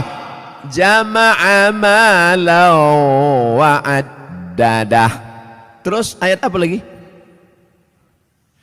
Yahsabu anna malahu akhladah. Yahsabu, dia menyangka, malahu, hartanya itu, akhladah, membuat dia kekal abadi. Rumahku yang besar membuat aku kekal abadi, mobilku yang mewah membuat aku kekal abadi, cincin permataku membuat aku kekal abadi. Maka digalilah kuburan batu di Mesir, ditemukan jenazah perempuan di dalam. Nama perempuan itu Nefertiti. Siapa namanya? Nefertiti, bukan jembatan. Nefertiti, perempuan tercantik, permata-permata, tinggal kering kerontang, semuanya tinggal tak bermakna. Yahsabu anna malahu akhladah. Dia menyangka dengan hartanya dia kekal abadi. Tidak saudaraku, tapi dengan harta orang bisa abadi. Mana contohnya? Masjid depan Istana Maimun, Masjid Kesultanan Melayu Delhi, dengan harta orang bisa abadi. Dengan cara apa? Membangun masjid. Alhamdulillah, Masjid Darul Haq. Siapa yang mewakafkan tanah dulu? Siapa yang mewakafkan atap dulu? Siapa yang mewakafkan? Ini wakaf-wakaf orang meninggal. Saya tak tahu entah siapa yang mewakafkannya, tanpa saya sebutkan namanya. Untuk almarhum Fulan bin Fulan Alfa, tak perlu. Sampai pahala kita malam ini pengajian dari jam 9 sampai jam 10, dari jam 10 sampai entah jam berapa nanti tanya jawab, mengalirlah pahala, teranglah kuburnya, lapanglah makamnya, dijauhkan Allah kuburnya dari lubang neraka, dijadikan Allah kuburnya salah satu dari taman-taman surga. Yang sudah membangun masjid, alhamdulillah. Yang belum membangun, na'uzu. Yang sudah ku kasih tahu tak juga mau mendengar, mati ajalah. Saudaraku yang dimuliakan Allah, kalau begitu orang Islam ini perlu kaya apa miskin? Kaya.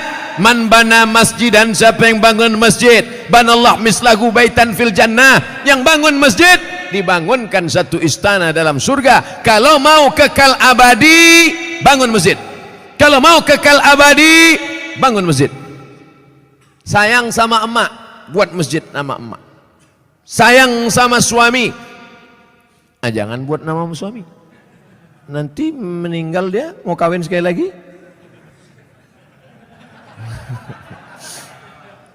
Buatlah nama masjidnya As-Salihin, masjidnya orang-orang soleh. Kau mau sholat kemana? Aku mau sholat ke masjid. Masjid apa namanya? Baitus Soman. Soman itu Allah, bukan saya. Saya ini Abdus Soman, hamba Allah. Ada orang bukan hamba Allah, Abdus Syaiton. Hamba setan. Panggilan set. Saudara yang dimuliakan Allah Subhanahu wa taala, yahsabu anna malahu akhladah, disangkanya dengan hartanya itu dia bisa kekal abadi. Tapi jangan gara-gara ini besok orang jamaah Masjid Darul Haq tak ada yang masuk kerja. Gara-gara apa? Kok tak kerja? Alah, tak ada gunanya. Kita pun akan mati juga nih semua. Jangan. Yang punya kebun tetap bekerja. Dulu orang Tembung ini lebar-lebar kebun tebunya kan. Sekarang masih ada lagi? Tak ada lagi. Udah berubah jadi rumah ruko semua. Yang punya kebun silakan sejauh mata memandang. Yang bisnis dagang toko ruko silakan.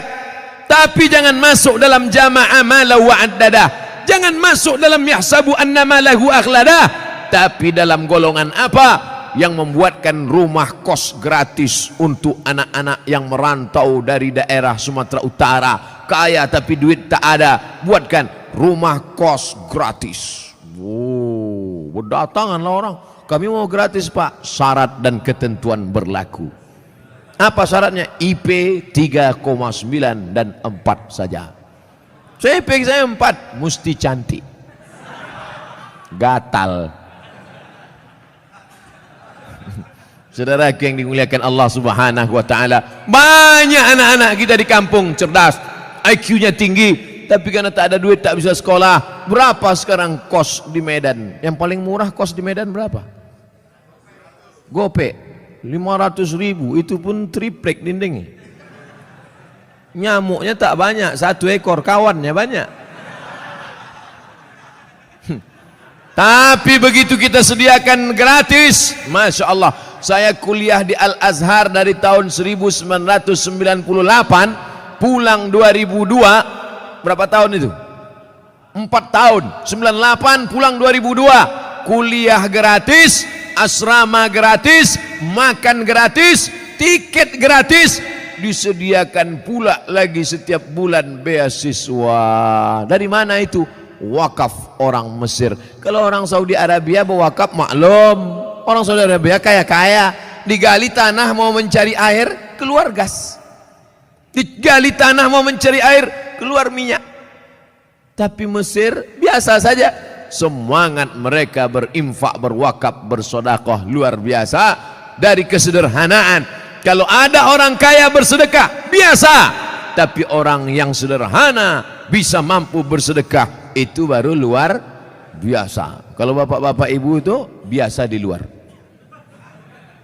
Saudara yang dimuliakan Allah Subhanahu wa taala, wailul likulli humazatil lumazah alladzi jama'a malan wa 'addadah yahsabu anna malahu akhladah. Kalla, tak ada gunanya itu semua. Kenapa? La yumbadzanna fil hutamah. Bukan disebutkan dalam ayat itu. Kalla, sekali-kali tidak. Kalla, tak ada gunanya kau tumpuk harta. Kalla, tak ada gunanya kau hitung-hitung harta. Kalla, jangan kau sangka kau akan abadi di dunia karena harta. Kenapa? La yumbadzanna fil hutamah. Kau akan dilemparkan, kau akan dicampakkan. Dalam ayat itu tak disebut